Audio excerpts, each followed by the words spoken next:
There's been so much disruption in the ecosystem and in our industry today when we think about the privacy regulations, right, which then leads to more responsibility when it comes to how consumer data gets managed on the brand side. And then if we pair that with Google's announcement around the deprecation of third-party cookies, it's taking a complex ecosystem and it's making it much more difficult to transact in. And I think with change comes opportunity, right? And I think that if we can manage this correctly and change this correctly, I think that we will kind of move into an environment that can be more premium and put, I would say, brands and publishers back in control and agencies in a powerful situation where they're able to leverage their strengths to then drive a much more premium media economy. So let's start with the clouds. Yes. What kind of challenges is this transition going to create for the industry? What are the difficulties that you're anticipating as we move towards this new, more premium environment? Yeah, I mean, obviously the fact that we fundamentally will no longer transact off of a third-party cookie, right, which is what a majority of the ecosystem transacts off of, that alone it's almost earth-shattering to our industry. And I think that alone is obviously the biggest challenge that we have. What I think is interesting is that how now different partners are starting to think about inserting the individual into a bid stream so that we're not necessarily losing how we can transact, right? We're not necessarily losing the ability to transact in a bidding infrastructure. However, it is inserting, let's say, a person identifier as opposed to the cookie. And I think that fundamentally is really going to help, I would say, drive the industry forward. But I think the fact that third-party cookies are going to go away, right? It puts everybody right now, any sort of platform, right, in a place that they're saying, wait a second, I've been relying on these, what do I do? And you feel very strongly that there's a silver lining to these clouds. I do. What is the silver lining? How do we go from where we are today to something better that works better for both the buy side, the sell side, and audiences? Absolutely, absolutely. So I said earlier, it's like with change comes opportunity. And I think that this can really move into that premium economy. And I think there's two things that'll happen, right?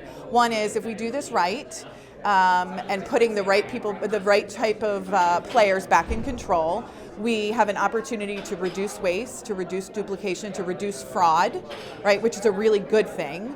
The other thing that I think is going to be really good is that I think this can be a really pivotal moment in driving connected television and the power of connected television. We've had a couple of years of start and stops almost, and it hasn't, when I think about addressable, when I think about connected television, it hasn't really scaled across, I want to say, the broader ecosystem, I think, like we'd all like it to. And this is really, I think, a trigger point for us to now focus on that and make that happen as well. And what does the TV industry need to be doing today to capitalize on this opportunity? What are the sort of actions for broadcasters, cable programmers, MVPDs? What do they really need specifically to be doing today? It's such a great question. Some of it is, we have the TV buying process, right, is a very legacy process. And so how do we get folks that are not necessarily educated on more of an addressable type buy, right? When you're buying an audience, or when you're not necessarily buying an audience, but when you're buying based off of a set of people, right? Versus buying off of name and, or gender and age, right? So I think it's really about how do we change some of the legacy processes. That's a really big task. And if we don't do that, right, then we're going to be kind of in a world of hurt.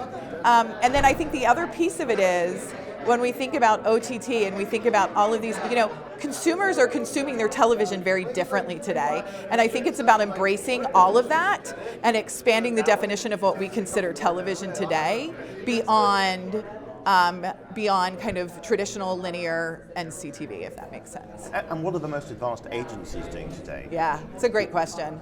To help their clients navigate this new, more complex landscape? Yeah, it's a great question. They're doing quite a lot. I think that one is, I was saying earlier, when we were talking that the need to balance out business as usual, driving results today, versus what am I doing in the future, and how are agencies helping their clients develop strategies that are almost future-proof?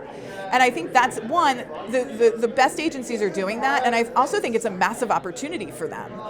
And so that's a big component of it. They're also looking at their partnerships, right, and evaluating their partnerships and getting closer to partners that they haven't necessarily been close to in the past.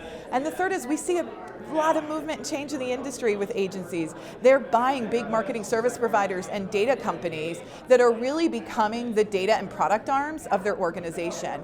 And I think all of that is really focused on how can we then service our brands and help future-proof their business.